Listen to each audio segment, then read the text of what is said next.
আসিয়াকে নিয়ে আমার গুরুত্বপূর্ণ কবিতা। কর্মজীবন বড় কষ্ট, তাই আবার করব লেখাপড়া। ঘরে বসে লিখব আমি প্রতিবাদী ছড়া। ঘরের শিশু যদি ঘরে হয় দর্শন, তাহলে আমাদের মূল শিক্ষার প্রয়োজন।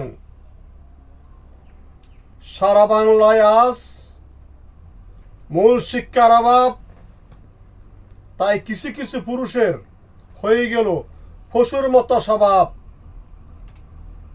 অপরাধ করলে ছাড় দেওয়ার সুযোগ নাই, যদি হয় রাজা বাদশাহ অথবা নবাব।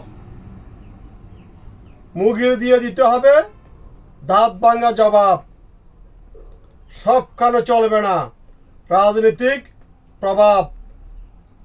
এই বয়সে আমি যদি প্রাইমারিতে ভর্তি হই, আমায় নিয়ে সারা দেশে হবে হইচই।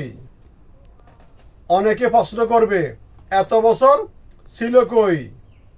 আমি বলবো আগে যে শিক্ষা নিয়েছিলাম ওই শিক্ষায় ছিল অনেক ভুল। তাই আবার স্কুলে ভর্তি হব আমি সাইফুল।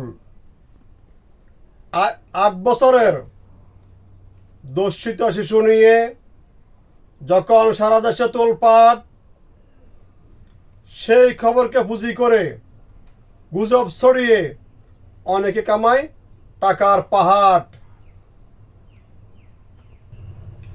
টাকার জন্য যারা মা বোনের ইজ্জত করে বেচা কিনা, তাদের প্রতি রইল থুতু নিক্ষেপ, ধিক্কার আর ঘৃণা। দেখেছিলাম আমরা বিচারপতির কাছে রাস্তার টুকায় আচরণ, তাই প্রতিদিন বাড়ছে খুনাখুনি, নারী ধর্ষণ, নির্যাতন।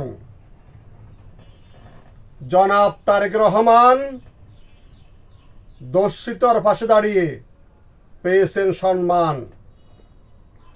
আপনার উদ্যোগ বড় মূল্যবান। তুমি একটি নারীর ছেলে, তুমি একটি নারীর ভাই, তুমি একটি নারীর বাবা। অন্য মেয়ে ফেলে কেন মারো বাগের থাবা? তুমি কি ভেবেছিলে পার পেয়ে যাবা? না না না। আল্লাহ হাফেজ।